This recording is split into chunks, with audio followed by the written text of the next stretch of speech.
ನನ್ನೆಲ್ಲ ರೈತ ಬಂದವರಿಗೆ ನಮಸ್ಕಾರ. ಈಗ ನೋಡ್ತಾ ಇರೋದು ಈರುಳ್ಳಿ ಬೀಜನ ಬಿತ್ತನೆ ಮಾಡ್ತಾ ಇರೋದು ನೋಡ್ತಾ ಇರ್ಬೋದು ಯಾವ ರೀತಿ ಮಾಡ್ತಾ ಇದ್ದಾರೆ ಅಂತ. ಇದು ಟ್ರ್ಯಾಕ್ಟ್ರಲ್ಲಿ ಬೀಜ ಹಾಕೊಂಡು ಮಿಷಿನಲ್ಲಿ ಬಿತ್ತಾ ಇರೋದು. ಕೆಲವರು ಎತ್ತಿನ ಕುಂಟೆ ಹೊಡೆದು ಆಮೇಲೆ ಬಂಡ್ಪಾರ ಮಾಡ್ಕೊಂಡು ಅದರಲ್ಲೂ ಚೆಲ್ತಾರೆ. ಬಟ್ ನಾವು ಈ ಥರ ಮಾಡ್ತಾಯಿರೋದು. ಇದು ಮಡಿನೂ ಬರುತ್ತೆ, ಗೊಬ್ಬರನೂ ಹಾಕ್ಬೋದು ಮತ್ತು ಬೀಜನೂ ಚೆಲ್ಕೊಂತ ಹೋಗುತ್ತೆ. ಇದಕ್ಕೆ ನಾವು ನೀರು ಇಡ್ಬೋದು, ಇಲ್ಲ ನಾವು ರೈನ್ ಟ್ಯೂಬ್ ಮುಖಾಂತರ ನೀರು ಬೇಕಾದ್ರೂ ಹಾಯಿಸ್ಬೋದು. ಈಗ ಸದ್ಯಕ್ಕೆ ನಾವು ರೈನ್ ಟ್ಯೂಬ್ ಮುಖಾಂತರ ನೀರನ್ನ ಹಾಯಿಸ್ಬೇಕು ಅಂತ ಪ್ಲ್ಯಾನ್ ಮಾಡಿ ಓಡಿಸ್ತಾ ಇರೋದು. ನೆಕ್ಸ್ಟು ಇನ್ನೊಂದು ವಿಡಿಯೋ ತೋರಿಸ್ತೀನಿ ಯಾವ ಥರ ರೈನ್ ಟ್ಯೂಬ್ ಹಾಕ್ತೀವಿ ಮತ್ತು ಇದಕ್ಕೆ ಯಾವ ಥರ ನೀರು ಬಿಡ್ತೀವಿ ಅಂತ. ಈಗ ಸದ್ಯಕ್ಕೆ ನೀವು ನೋಡ್ತಾ ಇರೋದು ಬೀಜ ಬಂದ್ಬಿಟ್ಟು ಲೈನ್ 883 ಅಂತ. ಹಾಗೆ ಗೊಬ್ಬರ ಒಂದು 2 ಪ್ಯಾಕೆಟು DAP ಹಾಕಿದ್ವಿ.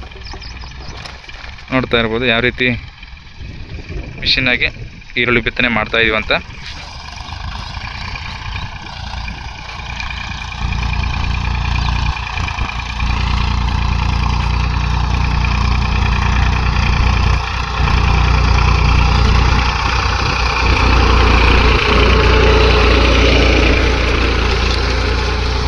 ಇದು ಬಂದ್ಬಿಟ್ಟು ಒಂದು 1 ಎಕರೆ ಹತ್ತತ್ರ ಬರುತ್ತೆ.